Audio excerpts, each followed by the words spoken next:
que determinantes pueden controlar también cómo implementar las estrategias de control o sugiere las estrategias de control para distintas enfermedades. Al hablar de poblaciones, ¿cómo entendería que la epidemiología propiamente tiene que hacer uso o estudiar en toda la población, en una población? Pero ¿qué es lo que suele ocurrir, por ejemplo, cuando uno trata de hacer un estudio poblacional? Poblaciones son usualmente accesibles. Es posible que uno pueda poder captar a toda una población para un estudio. A veces uno va, la gente no está, la gente se rehúsa a participar, no desea interesar que muestre su carrito, no desea asistir y brindar su consulta psicológica. Entonces, al hablar de sexo, propiamente no siempre es accesible de todo. Entonces, lo que hago es hablar el día de hoy es justamente de los aspectos de importancia de los muestreos. Porque es un muestreo importante en epidemiología, qué tipo de muestreos existen y además cómo se realiza el cálculo del tamaño de muestra para estudios principalmente que estimen frecuencia o ocurrencia de enfermedades. No vamos a detallar mucho cálculo del tamaño de muestra para estudios analíticos, que también existe. Lo que nos vamos a buscar principalmente en los estudios que determinen la frecuencia o la ocurrencia de un desenlace de una enfermedad.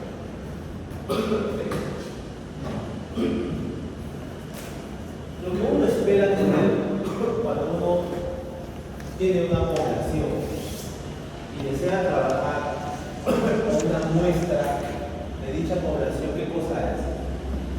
¿Qué esperan ustedes que esta muestra tenga como atributo de esta población? Las mejores características, sean similares. Similares, exacto. ¿Qué quiere decir con similares? ¿Qué entiendes por aleatorio? También, o sea, tú dices que tenga características similares a esta, y tú dices que sea aleatorio, lo cual me parece bien, pero ¿por qué es importante eso? Claro, si tiene las mismas características de la población inicial, o que sea representativa de la población inicial, ¿eso qué cosa me permite a mí? Que cualquier hallazgo que yo encuentre en esta muestra, llámese la prevalencia, la frecuencia de una enfermedad, un valor promedio de hemoglobina, hematocrito, ¿no? En esta muestra, de alguna manera puede ser extrapolable a la población. ¿Van entendiendo por qué? En estudios epidemiológicos y en investigación, cuando yo quiero hacer inferencia, es decir, inferir sobre qué está ocurriendo en una población, yo puedo trabajar con una muestra, pero el principal atributo que dicen sus compañeros es justamente eso, que tiene que ser una muestra representativa de la población. Su compañera ya se adelantó. ¿Cómo yo aseguro que de esta población yo tenga una muestra representativa? Ella ya lo dijo, aleatorización. Una muestra, para que cumpla este criterio, tiene que ser una muestra aleatoria, que haya sido tomado al azar, donde cada individuo de esta población tiene una probabilidad conocida de ser o no ser elegido para ser considerado. ¿Okay? De eso se trata el muestreo. ¿No? Siempre le va a interesar conocer información de una población, pero por recursos, por acceso, por logística, no siempre es accesible, muchas veces es algo inalcanzable en realidad, ¿no?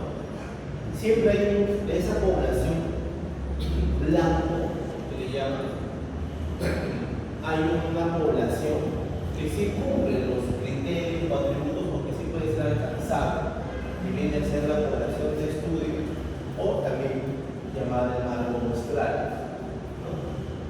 Y es justamente en esa población de donde nosotros obtenemos la muestra, ¿no?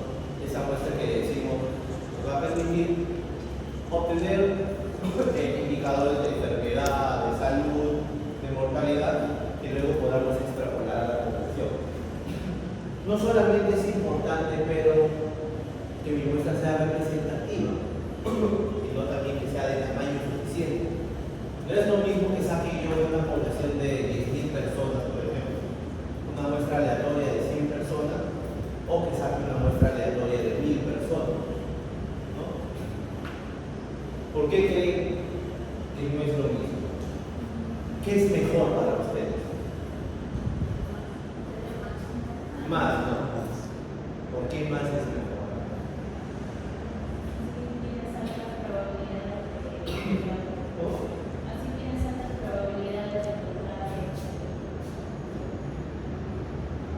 Más que por eso, piensen, o sea, si tengo 10.000 personas y muestreo al azar 1.000, versus si tengo 10.000 personas y muestreo al azar solo 100, ¿dónde en realidad hay más probabilidad de tener una mejor representatividad de mi población? En la muestra de mayor tamaño.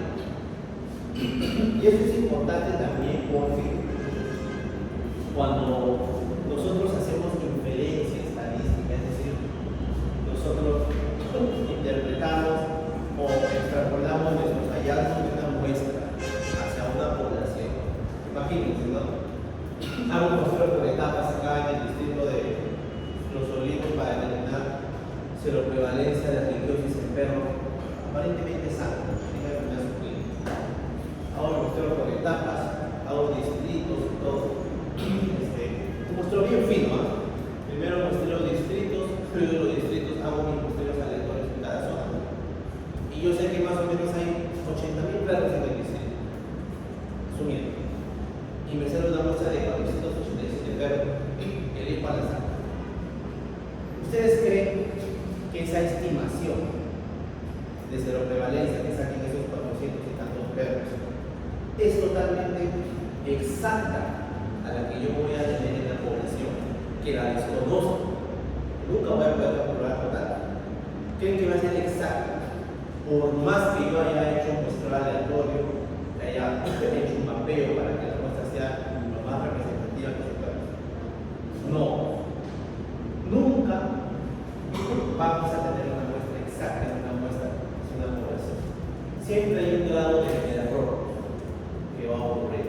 Hay siempre un margen de error que ocurre cuando yo hago inferencia hacia una muestra, desde una muestra hacia una población. Cuando el muestreo es aleatorio y esta muestra se debe intrínsecamente a las características de la población, estamos hablando de lo que se llama error aleatorio. Y eso es aceptable, porque simplemente el error aleatorio ocurre cuando yo hago inferencia desde una muestra aleatoria hacia la población. ¿Cómo se reduce el error aleatorio? Aumentando el tamaño de muestra.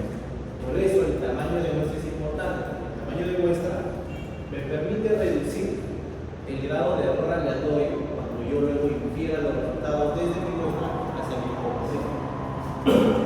Pero hay otro error que sí es el enemigo de todo el epidemiólogo.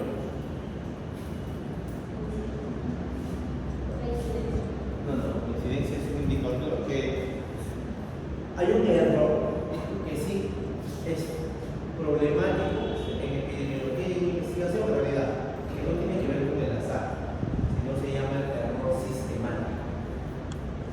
Ese viene a ser un error en que el error está dirigido, no ocurre al azar, como el error aleatorio, sino ocurre por problemas que han habido durante el proceso de muestreo. Por ejemplo, que mi muestra no sea representativa. Por ejemplo, que mi muestra, que yo, de los individuos que tenía acá, he sacado mi muestra acá. Entonces, yo no tengo la certeza de que este grupito de acá sea representativo de mi población. Y si yo trato de inferir los resultados de una muestra no probabilística hacia su población, ahí sí estoy cometiendo un error sistemático. Eso es lo que uno tiene que evitar si es que quiere hacer inferencias estadísticas. Y por eso es importante determinar el tamaño de muestra y el muestreo que uno hace. Ese muestreo entonces son todos los procedimientos que permiten muestras representativas de la población. ¿Ya? Y una muestra, propiamente una muestra aleatoria, es una muestra representativa de la población. ¿Okay?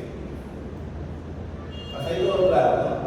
Porque es importante el muestreo que tiene. Entonces tenemos siempre en este fotograma una población teórica que es hacia donde nosotros queremos inferir estos resultados, la prevalencia de la enfermedad, la mortalidad. No siempre es alcanzable. De esa población siempre tenemos un grupo que es lo llamado el marco muestral, que usualmente se define por los criterios de selección cuando uno hace el estudio. Y es a partir del cual de nosotros obtenemos nuestra muestra. El muestreo donde nosotros acá, a partir de nuestro estudio, hacemos nuestras operaciones estadísticas para calcular prevalencia, o para calcular incidencia con el compañera, o para calcular los ratios, o ratios relativos cuando más adelante queramos hacer medidas de esto.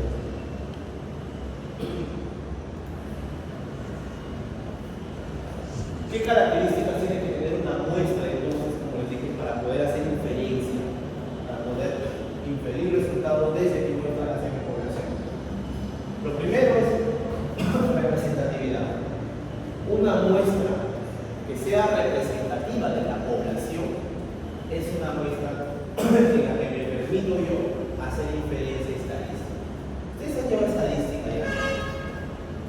¿Hace cuánto tiempo han llevado estadística o estadística? Primer ciclo.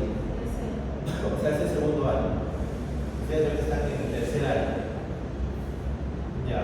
Les han hablado sobre inferencia estadística. O sea, lo digo para todo, de repente estar hablando de cosas que no les han llevado. ¿Quiénes han enseñado estadística? ¿Han llevado estadística, no? ¿Qué recuerdan de estadística que han llevado? ¿Qué han hecho en estadística? Hicieron estadística descriptiva. Creo que digamos lo que es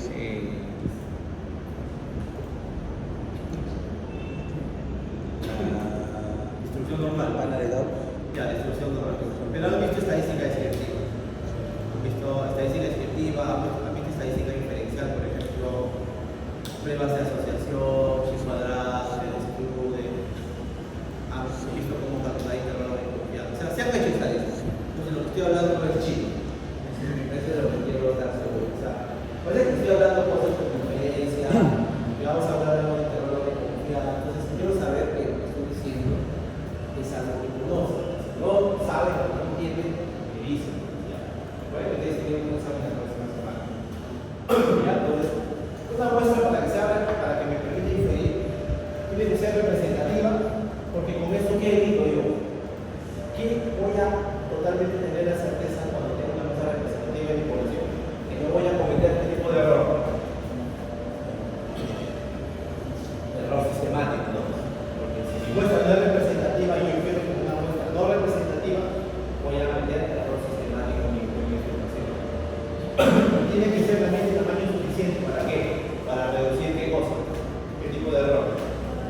Error aleatorio.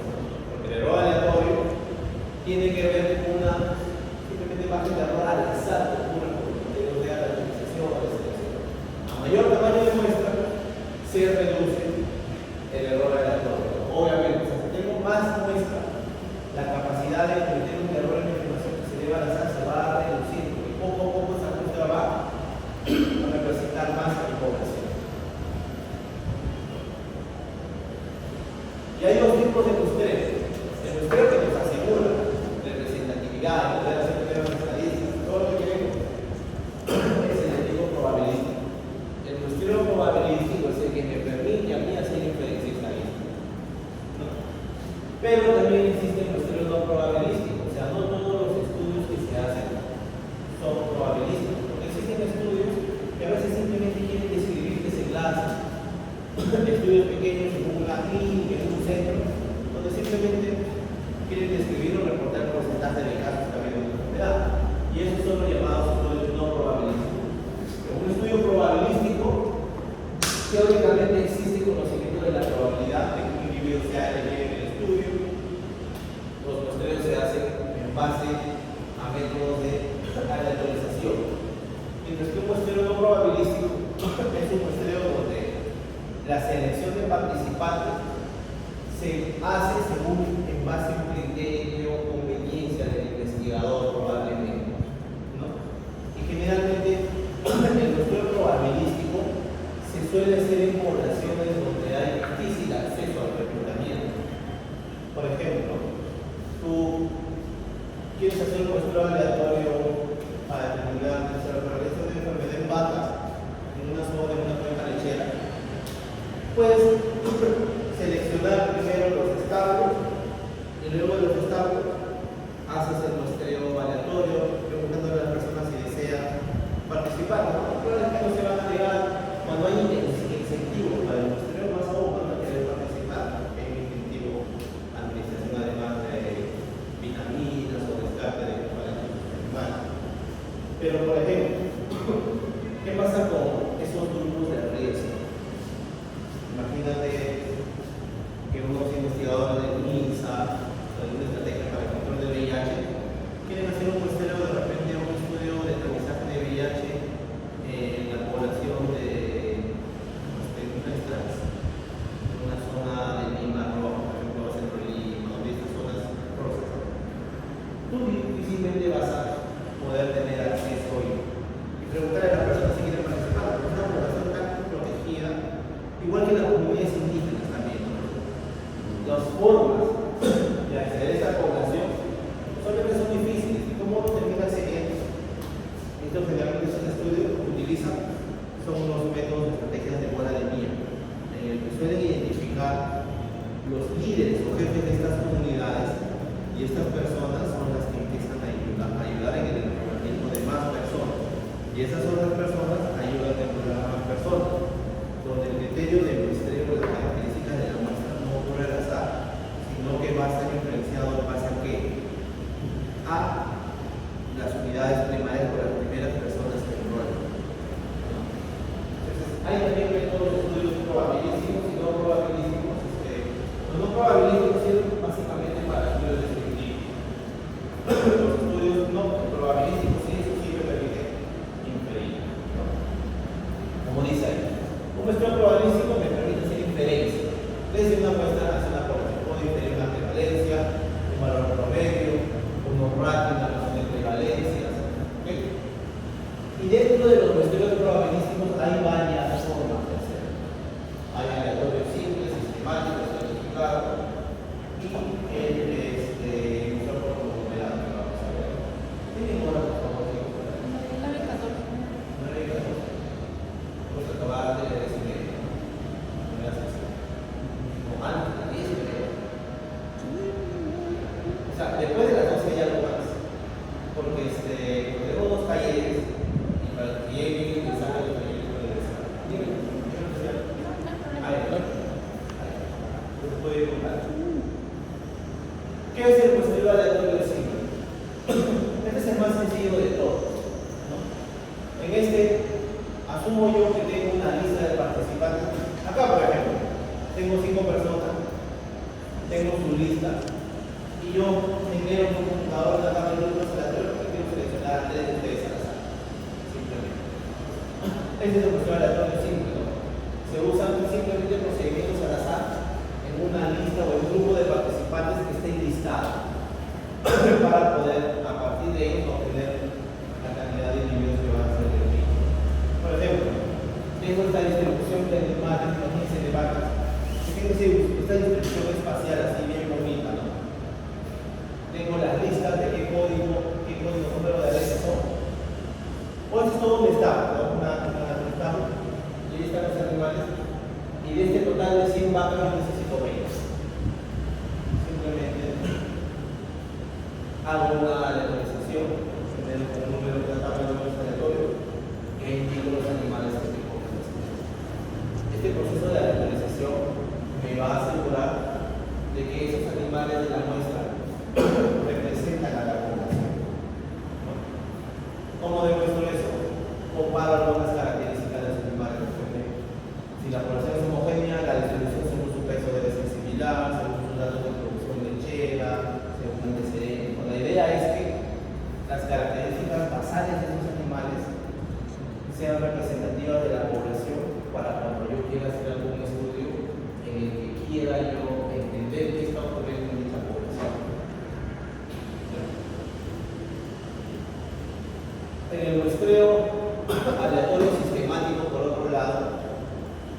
se realiza cuando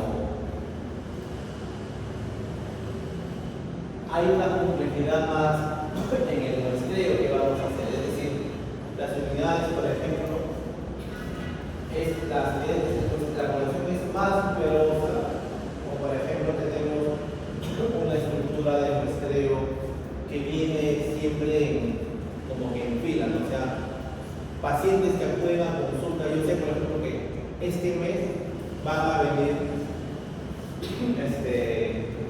aproximadamente por mes en mi consultorio llegan 600 pacientes siempre con otitis para estar en primera día. Quiero hacer un estudio de repente de determinación de otitis bacteriana y perfiles de resistencia antimicrobiana. Quiero ver cuáles son los antibióticos que más frecuentemente demuestran resistencia en esta muestra, y quiero que los resultados se extrapolen a la población de perros que siempre acuden a consulta, pero solamente tengo una cantidad limitada de muestras, ¿no?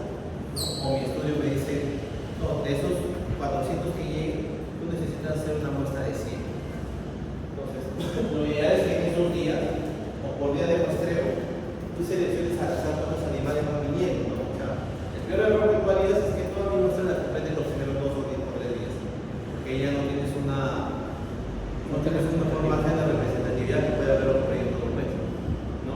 Entonces, cuando por ejemplo vienen personas así, por O o pacientes por O de hueso, lo que puedes hacer para asegurar un muestreo más representativo es el muestreo sistemático, en el que tú determinas la cantidad de individuos que necesitan muestrear, pero determinas un intervalo de muestreo.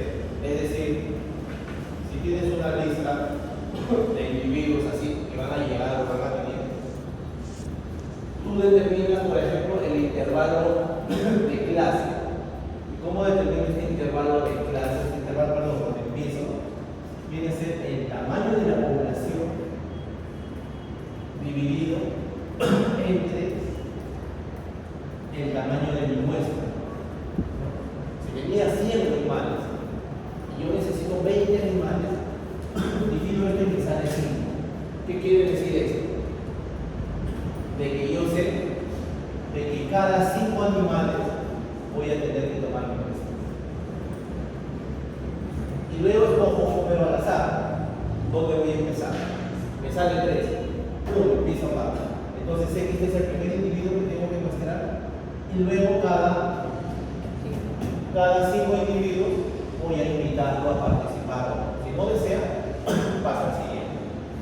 Y así voy avanzando. O sea, es un muestreo aleatorio, pero tiene ya sistematización porque yo estoy definiendo un intervalo de muestreo, definido por el tamaño de la población y el tamaño de la muestra. Y eso me haría obtener esa población. Sirve también esto cuando uno hace, por ejemplo, un estudio espacial en casas o manzanas. Tengo casas o tengo manzanas donde quiero hacer un estudio casa por casa. De repente quiero encontrar a las personas para saber sus niveles de conocimiento sobre rabia, sobre actividad epidemiológica de la rabia, actividad de prevención. Y tengo una manzana y tengo varias casas. Y yo sé que de esa manzana donde hay 100 casas necesito, o de ese barrio de 100 casas necesito solamente 20 casas. Entonces puedo hacer un estudio sistemático. Identifico cuántas casas voy a tocar la puerta y preguntar si les va. Si no desean, paso a la siguiente y esa estructura de muestreo se va manteniendo siempre. En esa situación de muestreo aleatorio es tan útil. El muestreo aleatorio siempre funciona cuando son marcos pequeños, marcos pequeños en el estado, todas las participantes. Y luego tenemos el muestreo aleatorio estratificado. Este muestreo aleatorio estratificado se utiliza cuando dentro de tu población existen subgrupos bien definidos dentro de la población, ¿no? Y la variable de interés puede estar variando considerablemente dentro de estos subgrupos. Es decir, las características de tu variable que quieres medir podrían teóricamente estar siendo diferentes en tus subgrupos.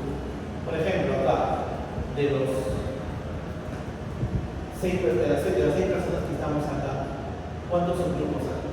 Hay 2 claritas, Los alumnos ¿no? Varones y mujeres. Otro puede ser de repente estrato etario, si hiciéramos aquí una población más grande, ¿no? De repente tienen una población que ustedes se van y hay estratos etarios, hay gente de determinada edad, gente mayor, gente menor, o otra característica puede ser estatus socioeconómico, gente de estatus A, de estatus B, estatus C.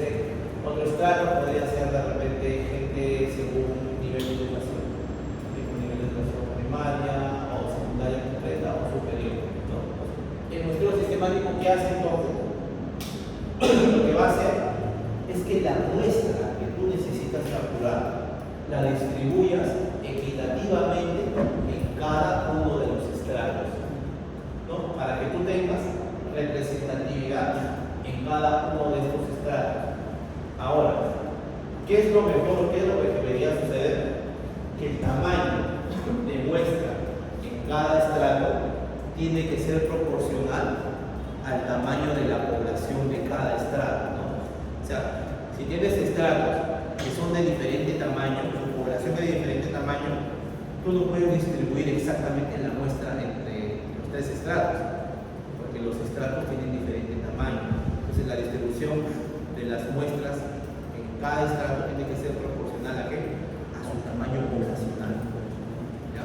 Eso es lo que se hace acá. Y lo que permite esto es hacer inferencias ya en cada grupo, porque tú con esto estás asegurando que tus muestras son representativas de toda la población y son representativas de cada estrato, ¿no?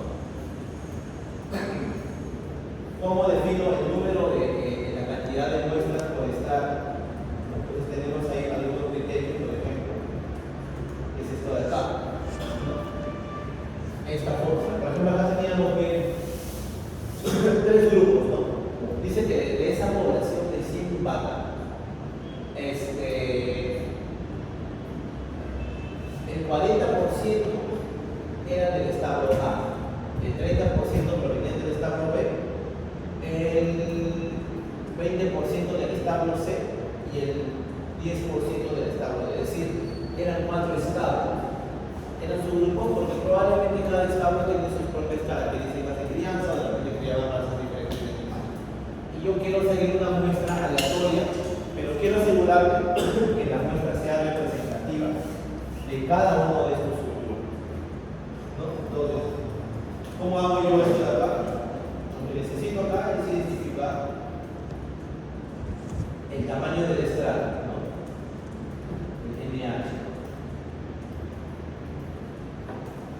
¿Cómo determino el tamaño de muestra en cada estrato? Lo que tengo que hacer ahí es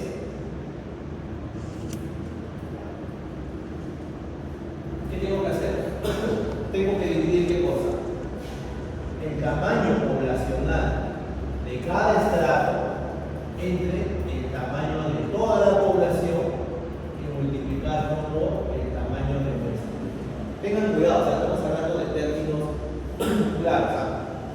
¿Cómo determino la cantidad de muestras que necesito en cada estrato? ¿Cómo es? A ver, díganme.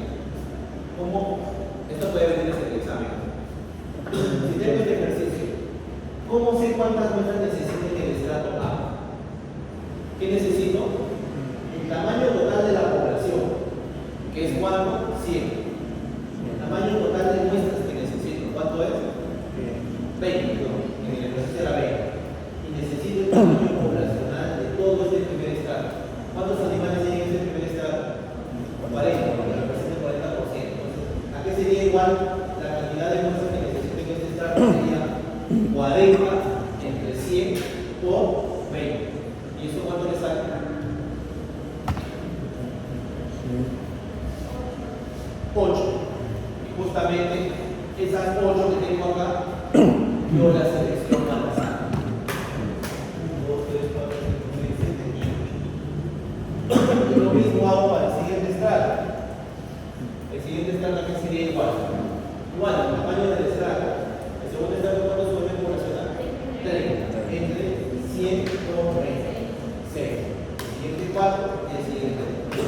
Entonces, con un muestreo estratificado, yo puedo asegurar que las muestras van a ser representativas de cada estrato y van a estar distribuidas equitativamente según la proporción del tamaño de cada estrato. ¿Cuándo sirve esto entonces? Cuando dentro de la población que yo tengo existen subgrupos definidos, grupos basados en características, ¿no?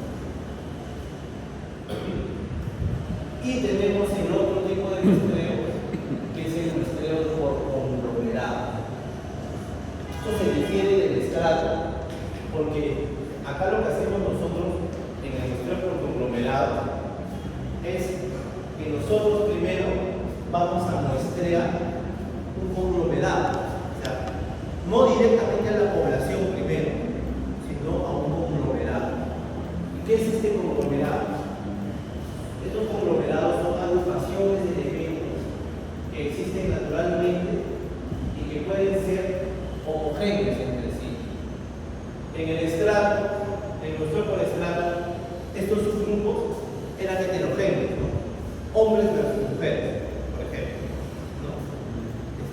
Jóvenes, adultos y adultos mayores, son heterogéneos, ¿no? Son diferentes entre sí por algunas características.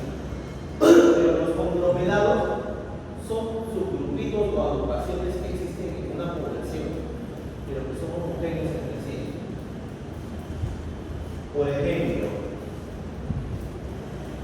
si quiero hacer un muestreo en una universidad, en universidad significa eso, ustedes no. Necesito muestrear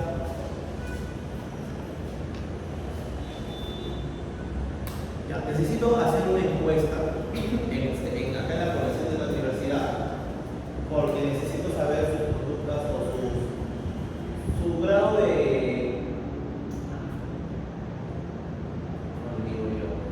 su grado de aceptación o rechazo del uso de tecnología, de inteligencia artificial para la educación. Quiero saber qué es estructurada. Tengo 6.000 alumnos acá que están distribuidos en 100 aulas o en salón. ¿Cuál creen que viene a ser ahí el conglomerado? Los salones. Son los salones.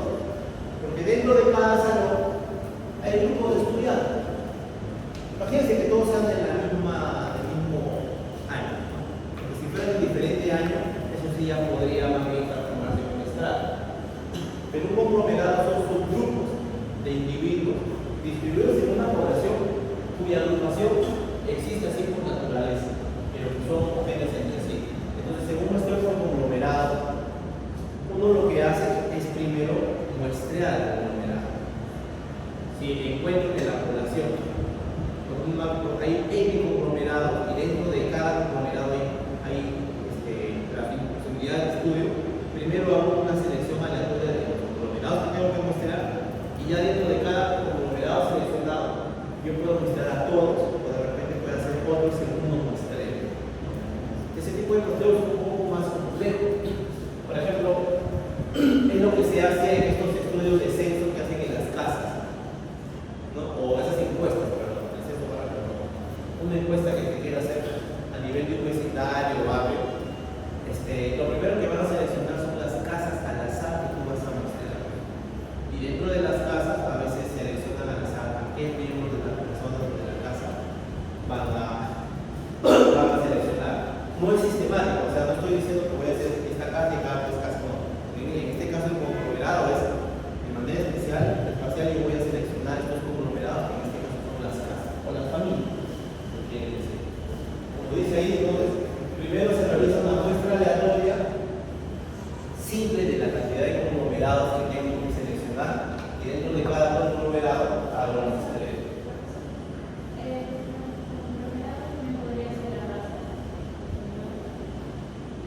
No, porque si divides a perros por raza o por tamaño de repente son diferentes entre sí. Quieres hacer, por ejemplo, un estudio, no sé, de una enfermedad degenerativa, una enfermedad medular, pero de raza pequeña y perros de raza grande tal vez son diferentes. Los migrantes más propensos. Claro, en cambio, si tuviera de repente perros por casa, haz un vecindario y dice Santiago. Hemos seleccionado 700 casas donde hay perros en esas casas. Pero yo no voy a mostrar las 700 casas. Necesito mostrar solamente unos 60 perros, no creo que distribuir 700 casas. Entonces digo yo, ¿cuántas casas voy a seleccionar? Y dentro de las casas digo, como mínimo voy a seleccionar a un perro de cada casa. Porque de repente en una casa hay 4 perros, un perro, un perro, un perro, un perro. Los conglomerados son suburbinos, pero que son similares entre sí. Perros por casa, estudiantes por un mismo salón, no, estudiantes por un grupo de aulas. Otro conglomerado puede ser en eso que encuestan, o sea, las casas.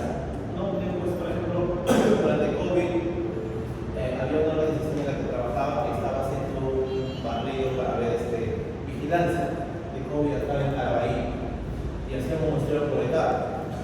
Hubieron mapeado la zona de Carabalí, nos decían ya, esta es la zona, necesitamos semanalmente o cada semana hacer un muestreo de 200 personas. El distrito es grande, está bien espaciado, acá hay más casas, acá no hay muchas casas, acá no hay descampado. Necesitamos primero mapear, saber cómo están distribuidas las casas y ahora seleccionar las casas. Haces una selección de la casa, porque esta casa es la casa es el conglomerado. Son grupos que albergan unidades de personas, independientemente de que dentro haya otro factor, son personas.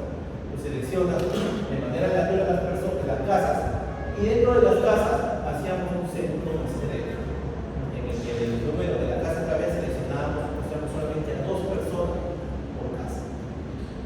¿No? Y eso ya es una etapa de lo que llaman los muestreos multilámicos. ¿No? Porque hay muchos conglomerados donde tú muestreas primero el conglomerado y dentro del conglomerado agarras a todos, de cada conglomerado seleccionamos, pero hay otros donde el primer conglomerado haces otro muestreo. Eso le llaman por etapas. ¿No? Esos muestreos se hacen cuando la distribución de la población es compleja. Es compleja y tú quieres agotar todo tu esfuerzo para tener una muestra representativa. ¿No? Otro ejemplo sería un ejemplo que está haciendo una compañera mía, una compañera colega investigadora que trabaja ella trabaja en Campylobacter, tiene un fondo de financiamiento para estudiar Campylobacter. Es una enfermedad zoonótica, para esa bacteria. Está asociado a, como le dije la vez pasada, a estos brotes que han habido de Guillain-Barré, la enfermedad neurológica. Y cuál es el principal problema del Campylobacter, según ustedes conocen o saben, la transmisión. Campylobacter. Pollo. Ese pollo que te venden en los mercados.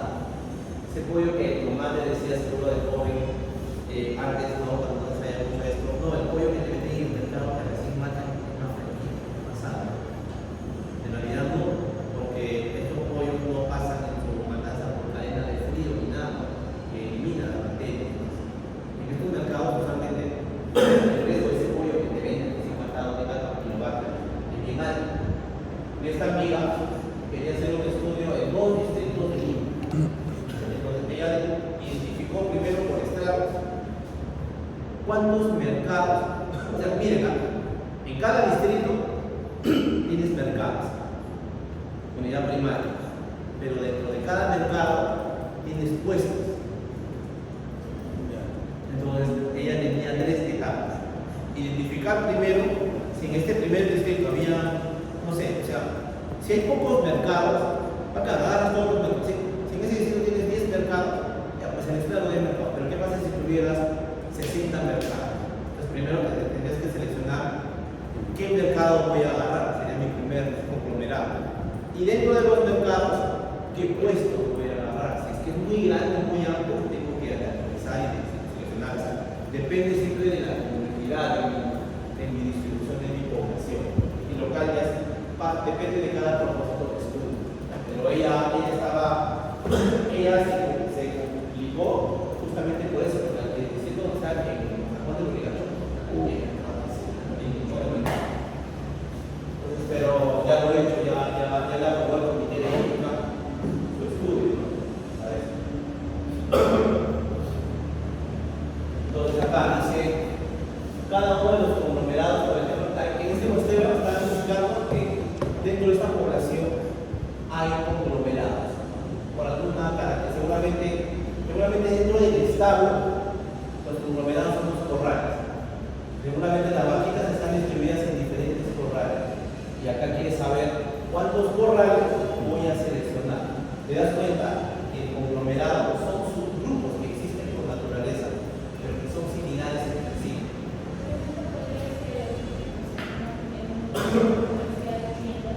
Tiendas, por ejemplo. Tiendas. Puede ser tiendas, ¿no? Claro, ahí. Pero si fueras, por ejemplo, si vivieras en un centro comercial, no sé, tiendas de comida sana versus tiendas de comida rápida, ahí sí tienes dos subgrupos. Aquellas tiendas que venden comida sana versus aquellas tiendas que venden comida chatarra. Esos sí son heterogéneos, son diferentes. Eso lo que quiero que tengan bien claro, ¿no? ¿Qué es un estrato y qué es un conglomerado? Ahorita me dirán, ¿por qué me hacen eso? Pero cuando hagan su tesis, tengan que hacer sus muestreos, cuando comitética, la entrevista comitética, probablemente yo sea quien me revise, yo no voy a facilitar el precio. Yo voy a pedir que ustedes hagan todo el esfuerzo para decir, esta muestra que tengo es una muestra representativa y sí me va a permitir extrapolar mis resultados. Entonces, eso es lo ideal, ¿no? Cuando uno quiere hacer ese tipo de estudio.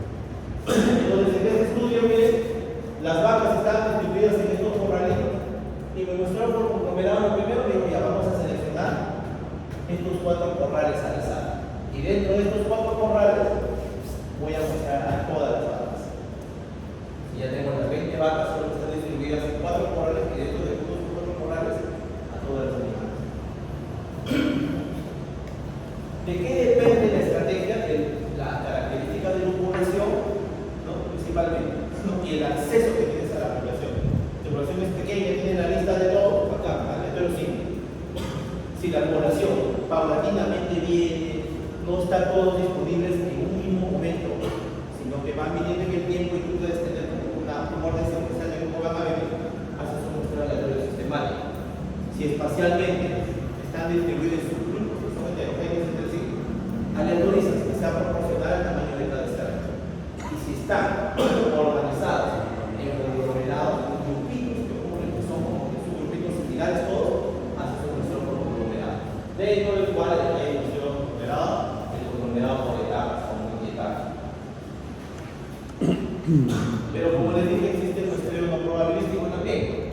Acá, nosotros muestramos en base a algún criterio de conveniencia.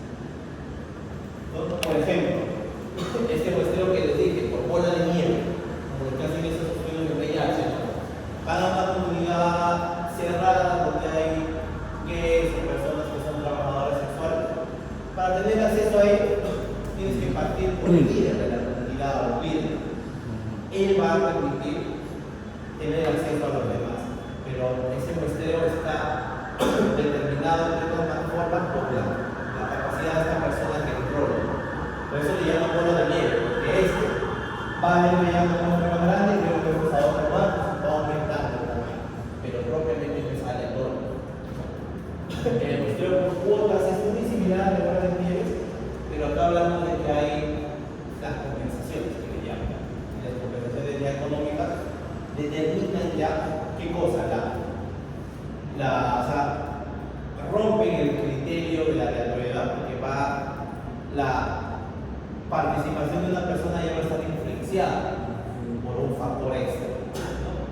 Y el Respondent Driving Sampling, el muestreo es una estrategia, digamos, de forma general, ¿no? Para no complicarlo, que busca hacer de tu muestra no probabilística transformar en una muestra representativa para tratar de hacer inferencia estadística aún en este tipo de estudios, ¿no? Porque por teoría uno no puede hacer inferencia estadística en muestreos no probabilísticos. Por ejemplo, imagínense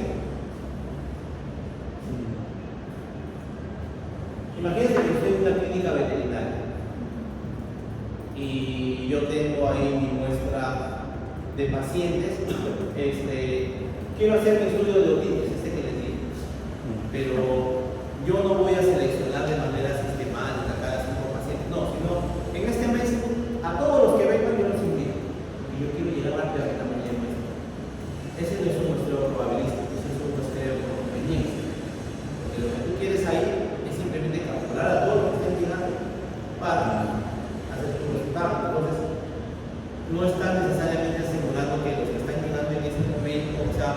barriendo simplemente con dos propios propósitos.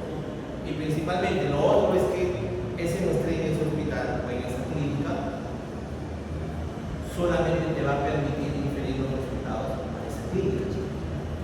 Por eso es que generalmente los estudios de ese tipo, en centros veterinarios, clínicas de ese tipo, que son invitan solamente a los participantes que van, suelen ser muestreos no probabilísticos.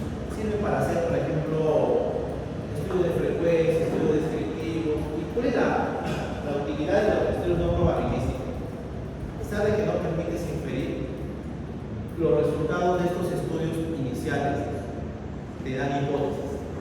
Los resultados te permiten plantear hipótesis. Por ejemplo, yo digo, voy a hacer un estudio para ver fichas clínicas, ¿no?, de animales que han sido atendidos los últimos 6 años en esta clínica de Lima Norte, y veo que en esta clínica que está por ejemplo, no sé, acá en Lima Norte, ¿no?, leptospirosis. 70% de los casos por sintomatología han sido positivos a leptospira. Entonces digo, pucha, la leptospira es bastante alta en estos perros enfermos. Pero ¿qué pasa con los perros que no llegan a la clínica?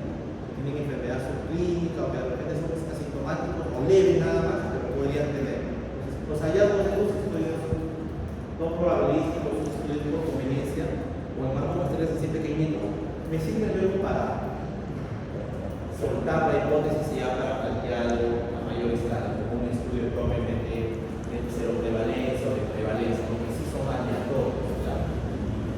Y ese es otro punto. Cada vez que ustedes escuchen o hablen de prevalencia o seroprevalencia, o sea, incidencia también, tienen que tener en mente de que esto se involucra en la población de la cual se toma la muestra para hacer estos estudios, es una muestra probabilística. Siempre prevalencia involucra que es un estudio que proviene de un muestreo probabilístico. Porque yo hasta hoy en día veo chicos que presentan su proyecto de tesis para la universidad y dicen, por ejemplo, una señorita, no, te cuento el caso, hace un par de semanas mandó un proyecto y yo se lo voy a como 2 veces porque ella dice prevalencia de infección activa con virofilaria en minis en perros del distrito de Chorrillos. Es una bacana.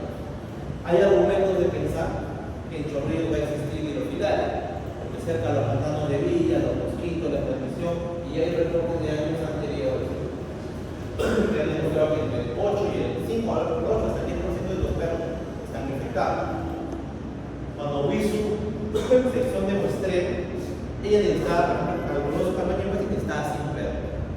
¿De dónde va a sacar los perros? Dijo, voy a ir a un centro veterinario que está cerca de los pantanos de Villa y otro centro veterinario que está lejos de los pantanos de Villa y voy a seleccionar a los perros que tengan consulta médica. Yo les pregunto algo. Con ese tipo de muestreo, tú puedes tener la certeza de que los perros que acuden a esa clínica cerca y a esa clínica lejos, vas a tener una muestra representativa de 8 ríos.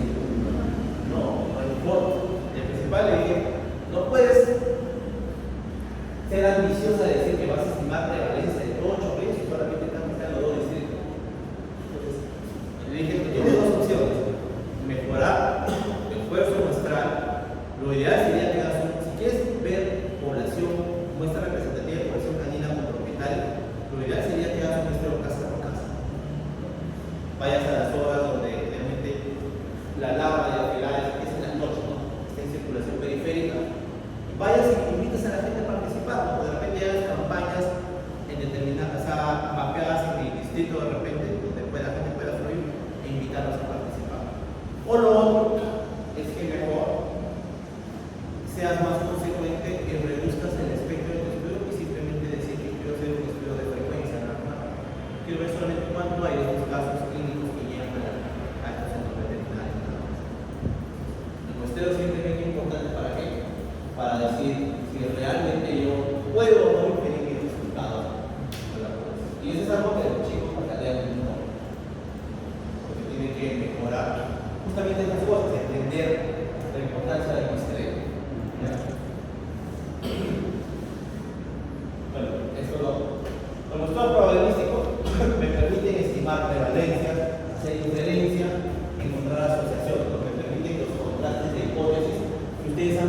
estadística, ese chi cuadrado, ese TSQ, ese ANOVA, ese círculo igual, todas esas pruebas que han hecho ustedes, seguramente su profesor de estadística siempre les dijo que todas esas pruebas asumen que las muestras por las que ustedes hacen esos análisis son muestras aleatorias. Ese es un criterio crucial para hacer esas pruebas estadísticas que les han enseñado. Tienen un muestreo no aleatorio, un muestreo con conveniencia, no deberían hacer ese tipo de análisis que les estoy diciendo. Estudios no probabilísticos para estudios pilotos, cualitativos, poblaciones de difícil acceso. ¿Qué era eso? No hay por ejemplo. Tenemos 20 minutos para el cambio. Entonces, ya les ha quedado claro la importancia del muestreo, ¿no? Entienden la importancia del muestreo y la representatividad. Y vamos al otro punto ahora. ¿Cuánta muestra necesito?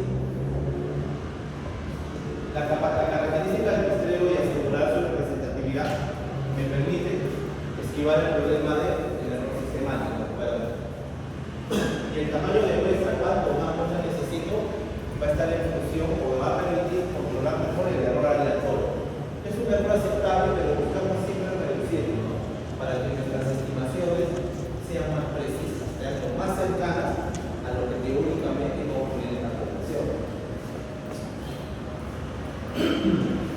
Y el tamaño de muestra se estima en función a forma, ¿no? Y va a depender de qué, del tipo de variable que ustedes quieren evaluar, y va a depender también del nivel del parámetro de la variable que ustedes quieren medir, cuánto quieren medir, ¿no?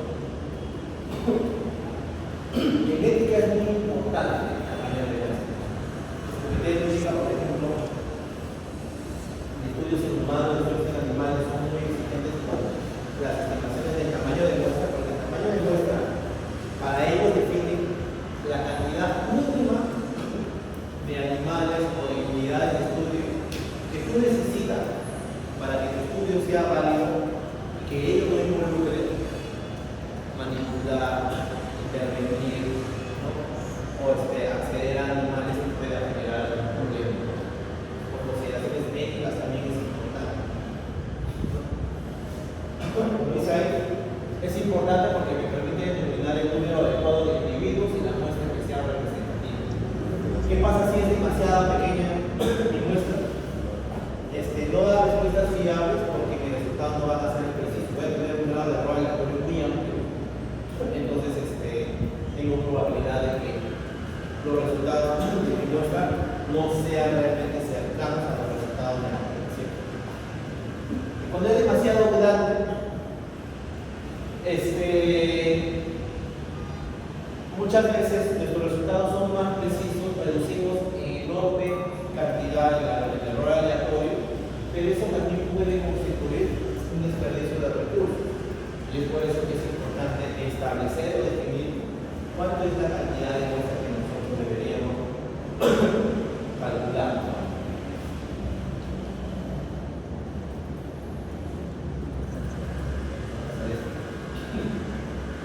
Y los cálculos de tamaño de muestra, como les dije, se dividen en dos principalmente. Lo que vamos a ver son estos de acá. Estos de acá son más estos son los que han visto probablemente en estadística, para pruebas estadísticas. Pero hay cálculos del tamaño de muestra, por ejemplo, para estimar parámetros. ¿Qué es un parámetro? Es una característica, un atributo de un factor que ocurre en una población. Por ejemplo, una proporción, la prevalencia de una enfermedad, la incidencia acumulada de una enfermedad nueva, es un parámetro de la población. Y nosotros decimos parámetro cuando nos estamos refiriendo a la población. Siempre que llegamos a un parámetro, estamos asumiendo que estamos diciendo que esa es una medida de una enfermedad o patrón en una población. Por lo tanto, yo les digo, el parámetro es un valor que realmente conocemos. En realidad no, es un valor, se puede decir teórico, porque se asume que se obtiene de la población, pero no tenemos acceso a la población usualmente. Entonces, lo que nosotros por eso necesitamos calcular cálculo del tamaño de muestra para poder estimar esos parámetros. La palabra estimar, o sea, ver dónde podría encontrarse, cuánto podría ser. Por eso es el cálculo del tamaño de muestra para estimación de parámetros. Puede ser, por ejemplo, una proporción, ¿no?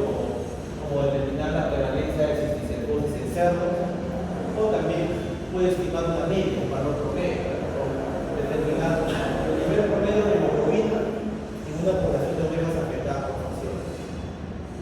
Mientras que el tamaño de la muestra para alcanzar esta hipótesis sirve para pruebas de asociación, ¿no? Ver, por ejemplo, si los niveles promedio de hemoglobina están asociados según el tipo de universidad de la sociedad nacional o privada, o de repente si existen diferencias en la prevalencia del dolor lumbar según la universidad de donde proviene. Asociación entre una variable y otra variable. Ya vamos a ver nosotros esto de estimación de parámetros, para estudios descriptivos.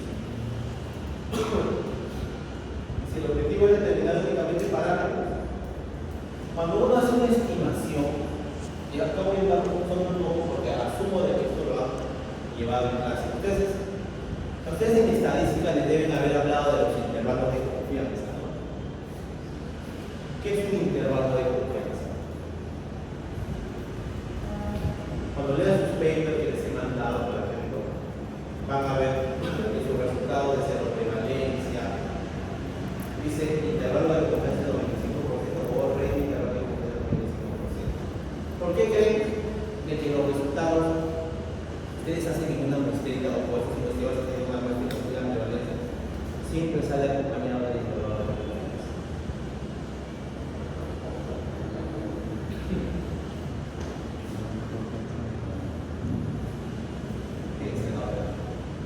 ¿Qué es un intervalo de confianza? Recuerden que ustedes están haciendo inferencia, ¿no? Dices, yo quiero saber, hacer este estudio para ver si la prevalencia de Campylobacter en pollos de mercado de San Juan del Urigancho es de al menos 30%, porque la literatura me dice que más o menos el 30% del pollo de mercado debería ser positivo a Campylobacter cuando se ve en San Juan del Urigancho. Obviamente yo no voy a mostrar todos los pollos de mercado que se ven en el de San Juan del Urigancho, ¿no? Se va, pero saco mi muestra, 300 muestras de pollo y me sale 32%. Sale 32% con un intervalo de confianza de 27% a 40%. ¿Qué es ese intervalo de confianza?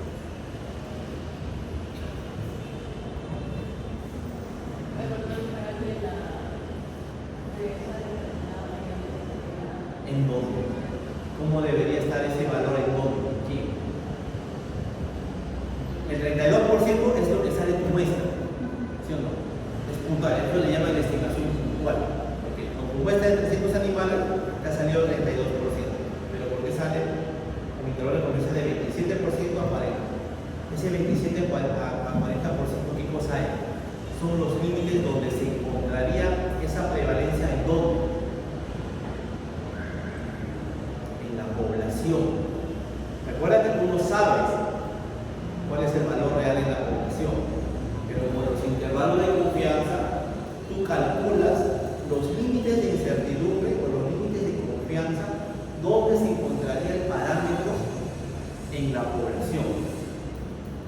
Y esas estimaciones las obtienes a partir de ¿quién? De tu muestra. Ese es el intervalo de confianza. Por eso es importante en estimación, cuando uno hace estimación de una prevalencia, siempre por eso la acompaña con los intervalos de confianza, porque con tu muestrita tú calculas el estimado puntual. De 300 animales me salieron que 30 salieron positivos a la enfermedad y al 10%. Pero si quiero extrapolar este resultado de mi muestra, cómo se comportaría la población de la cual proviene, calculo los intervalos de confianza. Los intervalos de confianza me van a indicar el nivel de confianza y de incertidumbre en el que se encontraría este parámetro desconocido en mi población. Obviamente, para conseguir ese intervalo de confianza, ¿qué necesito? Que mi muestra sea aleatoria, representativa. Mi muestra no es representativa, es un intervalo de confianza más de confianza. Cuando hacen estimación, piensen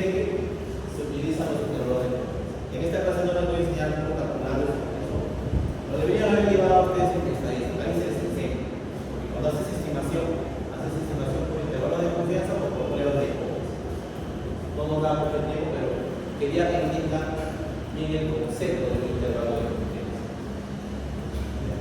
Y el intervalo de confianza se puede calcular para un promedio, para una proporción, para un ratio, para un hazard ratio, para una razón cinética. Piensen ustedes, si el intervalo de confianza es un valor o un rango donde se encontraría el parámetro en la población. Si yo quiero que mi intervalo de confianza, ya, si yo quiero, por ejemplo, que ese 32% que le dije de Campylobacter en un pollo de mercado con 300 aves tiene un intervalo de confianza de 27, 23% a 40%, quiero que sea más preciso, no quiero que sea tan amplio, quiero que no sea tan amplio, porque me parece muy poco preciso. Si quisiera que fuera más exacto, tener la certeza de que mi estimado es más cercano poblacional, ¿qué tendría que hacer con mi muestra? ¿Aumentar el tamaño o disminuir el tamaño? Y ahí le dice reducir. ¿Ustedes qué dicen? Recuerden, el error aleatorio, ¿cómo es? Exacto, entonces necesito aumentar la muestra o reducir. Aumentar la muestra. Porque si aumento mi muestra, voy a reducir mi error aleatorio y eso va a influir directamente sobre mi intervalo de confianza.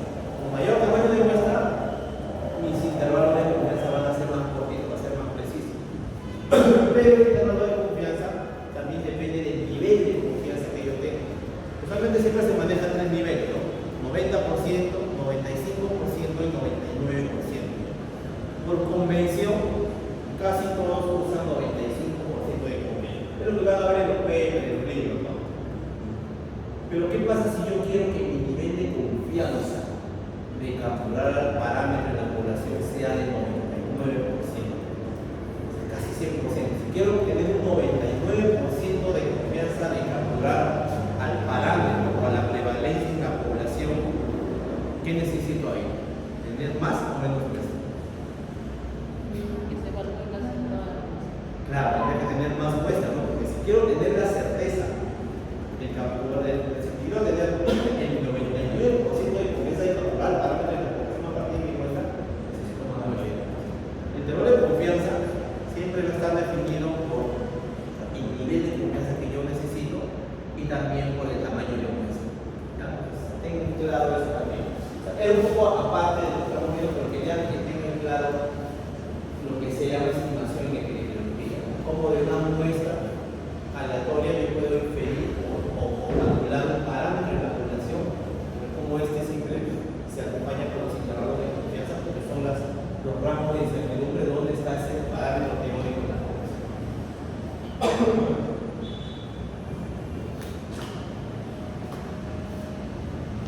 Vamos a empezar por esto. ¿Qué pasa cuando yo quiero estimar una proporción? Por ejemplo, una prevalencia de una enfermedad. Una proporción que les dije que era es el total de casos de una enfermedad dividido entre el total de la población. Entonces, esta fórmula de estimación de una proporción es una fórmula que se utiliza en epidemiología, por ejemplo, cuando yo quiero estimar el cálculo del tamaño de muestra para estimar la proporción de una enfermedad. Cuando yo tengo conocimiento de que esa enfermedad existe en la población. O sea, la enfermedad sé que está en la población y yo quiero ver simplemente cuál sería la prevalencia de esa enfermedad. Estimación de una proporción. ¿Qué necesito para calcular ese tamaño de la población? Acá estamos asumiendo en población infinita. O sea, estamos viendo el caso donde no conocemos el tamaño de la población. ¿Qué es lo más común, no? O sea, quiero hacer un estudio para ver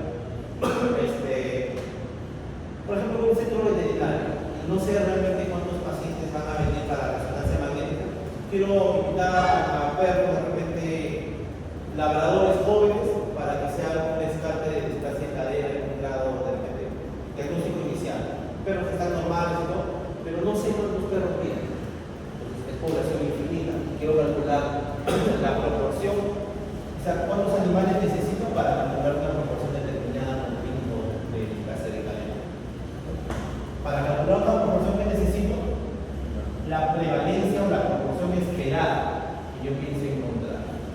Y es por eso se hace cuando yo asumo o sé que el evento que quiero evaluar está presente en la población. En la clase de cadera sé que existe, ¿no? En la práctica técnica usted de repente no debe saber de los perros que tienen la consulta neurológica, ¿qué porcentaje de perros ustedes clase? Más o menos el 60-70%. Acá acude la consulta, claro, el perro que acude a la consulta ya escolar es 60 o 70%. Claro. Imagínense que yo lo quiero hacer en 3 veterinarias de Lima metropolitana. ¿Cuántos perros o cuántas historias clínicas necesitaría evaluar de estos perros? Pues yo digo ya, porque yo sé que más o menos es 60%. Entonces voy a calcular el tamaño de muestra para ver si al menos en mi población o en mi muestra el 60% de los perros va a tener displasia de cadera. Entonces mi prevalencia esperada sería 60%. ¿Qué más necesito? Su complemento, 1 menos P. Sería 40. ¿No? Ojo, acá no se pone porcentaje, acá se pone proporción. Por eso pongo acá proporción. Recuerden que proporción va de 0 a 1. Entonces, si es 40%, acá tendría que ir 0.6 hasta 0.4. Eso. Les digo eso porque en el ciclo pasado había chicos que cuando fue el examen entendían, ¿no? Acá va la prevalencia, la proporción esperada, pero acá ponían porcentaje. Cuando el 60% ponían 60. Eso también es acá va la proporción. La proporción esperada, que tú esperas encontrar su complemento, va a este valor de z cuadrado. ¿Qué es ese z cuadrado? Este z cuadrado es justamente el valor. Es un valor que me permite, es el valor que le llama valor estadístico de z para el nivel de confianza establecido. Recuerden, ustedes van a calcular el tamaño de muestra porque quieren estimar una prevalencia. O sea, quieren que en esta muestrita estimen la prevalencia cuál sería la población. Entonces, si vamos hablando de población, vamos a tener que acompañar esos resultados con un valor de confianza. Entonces, este z es el z para el nivel de confianza que ustedes quieren utilizar. Por convención, con el nivel de confianza más común del 95%, el valor de z es 1.96. Cuando uno quiere un nivel de confianza del 99%, z es 2.57. Y cuando el nivel de confianza quiere que ustedes que sea 90%, o sea, no tan suele ser 1.65. ¿Ya? Ese valor de z depende del nivel de confianza que ustedes tienen. Siempre vamos a manejar ese valor, ¿no? 90%, 95%, 99%, ¿no? Pero el estándar que siempre ve lo es del 95%. Y además necesitamos este valor, que es el E, que es el nivel de precisión o le llamaba también el error máximo permisible o error absoluto. Este va a definir el nivel de precisión del intervalo de confianza.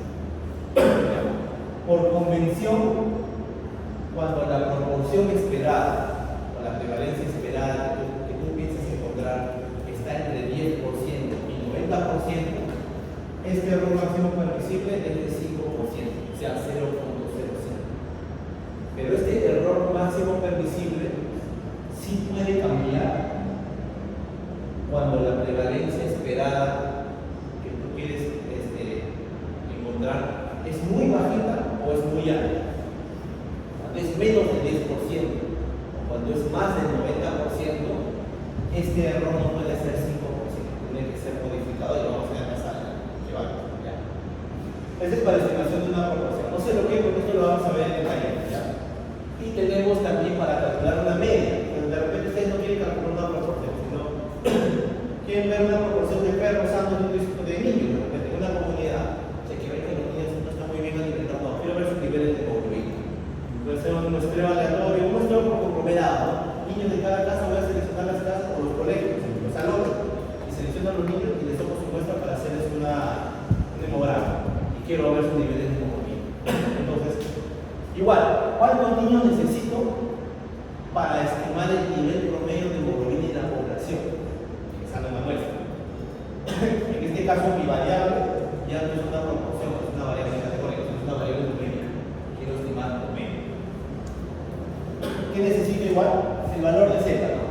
¿Cuál va a ser mi valor de z para el nivel de confianza? Si quiero un nivel de confianza 95%, Z debe ser 1.96. ¿Qué más necesito? La varianza esperada de la variable de interés. Este dato tiene que ser un dato teórico que ustedes lo conozcan. ¿De dónde lo pueden conocer? De estudios científicos previos, o la literatura, o data piloto que me digan. Por ejemplo, los estudios indican que el nivel de hemoglobina, por ejemplo, tiene en la población de niños así normalmente tiene una desviación estándar de 5 miligramos por decilitro. Entonces, si tengo la desviación estándar, lo elevo al cuadrado y esa es la varianza para esa población. Y también necesito el error máximo permisible. Esos valores que me dicen. ¿Qué hora es, por favor? 18. Le vamos por ejemplo de una media. Vamos a pasar. Una investigadora dice que quiere calcular el valor promedio de colesterol en vacas de la región de la selva.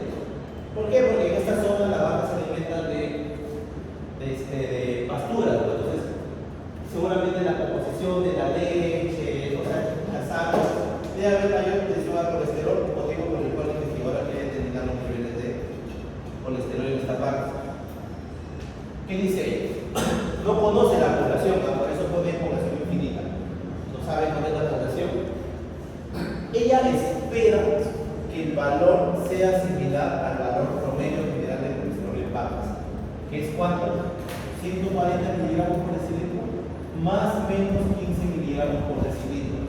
Y además espera tener una precisión de más o menos 3 miligramos por decilitro. Yo les pregunto, ¿conocemos la población? No.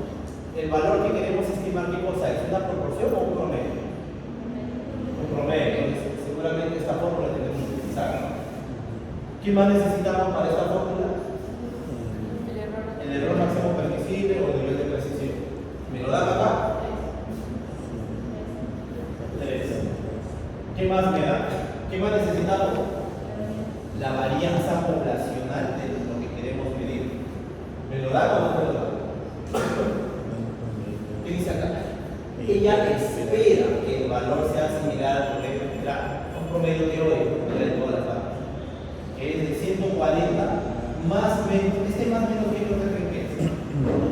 Puede ser hasta 155 o 125. Claro, pero esto qué? Este valor es desviación estándar. ¿No? Siempre el promedio se acompaña con desviación estándar. Entonces, acá me están dando el dato de la desviación estándar. Y para calcular la varianza, ¿qué necesito? Elevar al cuadrado de la desviación estándar. Entonces tengo todo. No me dicen el nivel de confianza. Cuando no me indican el nivel de confianza, uno asume que es 95%. Entonces, si es 95%, ¿cuánto sería el valor a Z? 1.96. Entonces reemplazo todo. Error máximo permisible es 3. La varianza va a ser 15. Y la desviación estándar es 15. Y el valor de Z es 1.96. Simplemente reemplazo todo acá. 1.96 al cuadrado por 15, que es la desviación estándar al cuadrado, y estoy en la varianza. Y dividir entre qué? Entre el nivel de precisión elevado al cuadrado. Todo eso me sale 96. Quiere decir de que necesito al menos 96 vacas a muestrear para estimar los niveles de colesterol, asumiendo que van a estar cercanos a cuánto? A este valor. Ahora, ¿cuál va a ser mi estrategia de muestreo? Eso ya va a depender de cómo está distribuida esas vacas. Si me va a distribuir corrales. Ahí va a ver, ¿sabes? Una cosa es calcular el tamaño de muestra y otra cosa es el muestreo, que hay que hacer aquí. ¿Ya?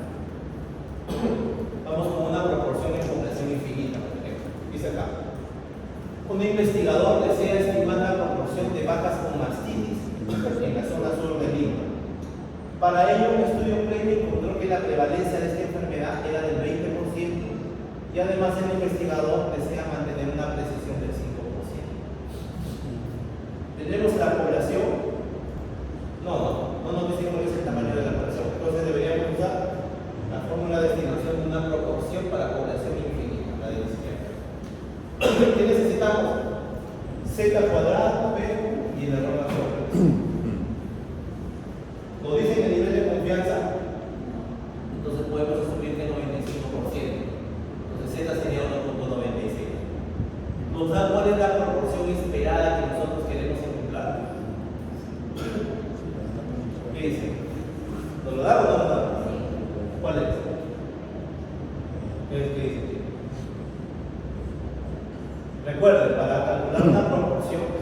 se hace cuando nosotros queremos estimar una proporción de una enfermedad que sí tenemos conocimiento que existe. Eso es lo que ella quiere ver, simplemente sabe que existe mastitis. De hecho, sabe que hay un estudio previo que he encontrado ahí en el proceso y ella quiere saber cuántos animales necesitaría para estimar esa proporción. Entonces, este valor de 20%, ¿qué cosa es? Es la proporción esperada, es lo que ella espera encontrar. Sería 0.2. ¿Ve? Entonces, Q a qué sería igual a 0.8. Y me dan el nivel de precisión, 5%. Que es correcto, ¿no? Porque la prevalencia es 20%, está entre 10% y 90%. Está bien, lo único que tenemos que hacer es repasar. Nivel de confianza 1.96. La proporción esperada, 20% de animales que sean positivos, el complemento 80% y el error máximo 35 y 5%. Como les dije, estos valores se tienen que trasladar a la fórmula como proporciones, no como porcentaje. ¿Ya? Reemplazo simplemente esto en mi fórmula y me sale 246 animales. O sea, este investigador necesitaría como mínimo mostrar 246 vacas para ver si la prevalencia de mastitis en esa zona de Lima es de al menos 20%. No necesita mostrar más. Muestrea más, ese esfuerzo muestral. Ahora, ¿qué pasaría si este investigador quisiera tener un nivel de confianza, quisiera calcularlo con un nivel de confianza de 99%? Aumentar el número de... Si ustedes reemplazan, acá tendrían que ir 2.57. Entonces, eso haría más animal. Igual el nivel de precisión. Si quiero que mi nivel de precisión ya no sea 5%, o sea, el error máximo permisible no sea de 5%, quiero que sea 1%. También, ¿no? O sea, si quiero tener menos margen de error, ser más preciso, tendría que aumentar mi tamaño de peso. O sea, esto es variable de acuerdo a los principales factores que determinan esto es el valor, el nivel de confianza para el estimado, el nivel de precisión y también la prevalencia, ¿no? Porque acá les voy a decir un truco. ¿Qué pasa cuando uno quiere estimar una proporción, una enfermedad? No hay data previa que diga cuánto espera encontrar, pero uno sabe que existe. 0.5. Por ejemplo, quiero ver un estudio para estimación de poblaciones caninas y quiero buscar casas para ver cuántos perros hay. Quiero ver cuántas casas necesito mostrar. En ese distrito no tengo idea de cuánto sea la proporción de casas que tengan perros, pero sé que hay casas que tienen perros. No creo que haya ningún distrito mismo donde no haya ningún perro, ¿no? Debe haber. Entonces, miren, no tengo el conocimiento de cuánto es la proporción de interés, pero sé que esa variable existe. En ese tipo de estudios, cuando uno no tiene conocimiento del nivel de proporción, pero sabe que ese factor tiene que evaluar que existe, seguramente ustedes han visto en los papers, en los artículos, dicen ya, se va a considerar entonces 50%. Ya que desconocemos la prevalencia de la enfermedad, vamos a asumir un 50%.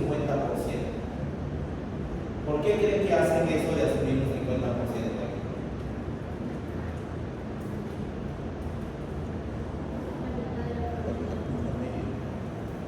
Está por ahí. ¿Qué pasa si tú multiplicas 0.2 y 0.8? Me sale 0.016. ¿Qué pasa si multiplicas 0.5 por 0.5? Maximizas el valor. El valor que maximiza tu esfuerzo muestral ocurre justamente cuando tú consideras 50%.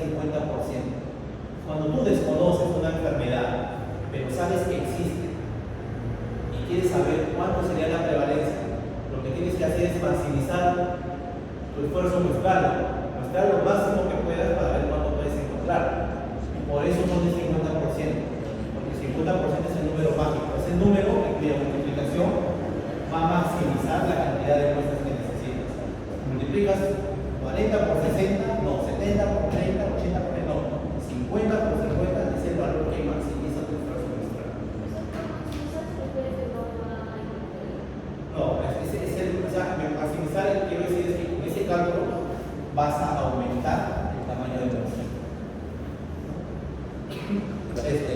error. ¿Ah? Vas a tener menos error. Más que menos error lo haces porque no conoces exactamente la enfermedad. Sabes que está, pero no sabes cuánto hay. Por ejemplo, este investigador sí sabía. Tenía un estudio que decía que más o menos 20%. Pero si ella no supiera cuánto es, no hay estudios actuales, nada, pero sabe que las mastitis frecuentes en la vaca, pucha, ¿cuánto me estrella? Pues voy a tener que hacer mi esfuerzo. Entonces voy a asumir que voy a encontrar el 50% de animales. Con eso seguramente le va a salir 340, 380, es el máximo tamaño de lo que se necesita. ¿Ya? ¿Les ha quedado claro eso, no, chicos? ¿O no? Sí, es como por ejemplo, el 0% de ¿Cómo? si por ejemplo quiero poner 0.6, ya sería sobrepasar. Si es 0.6, o sea, si tienes datos que dicen que es 60% de enfermedad, no, tendrías que poner 0.6 y 0.4. Pero no se puede maximizar con el número de personas separadas. No, es que por número nada, multiplica 0.5 por 0.5. Es el mayor número, es el número que tiene el valor más alto, comparación a 0.6 por 0.4.